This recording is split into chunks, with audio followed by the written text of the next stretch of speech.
వారికి భోజనం వడ్డించాను. రాగి ముద్ద, కొంచెం పెరుగన్నం, మటను, బంగాళదుంప కర్రీ. మటను బంగాళదుంప కర్రీ, రాగి ముద్ద, రైస్. ఇదిగో ఇది నాకు.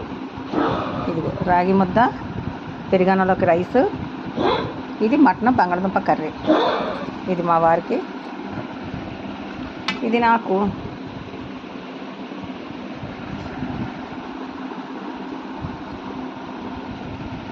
ఒక్క గ్లాసు బియ్యం చిన్న కప్పుతోటి ఇంత అయింది. ఇంత 2 ముద్దలు అయినాయి.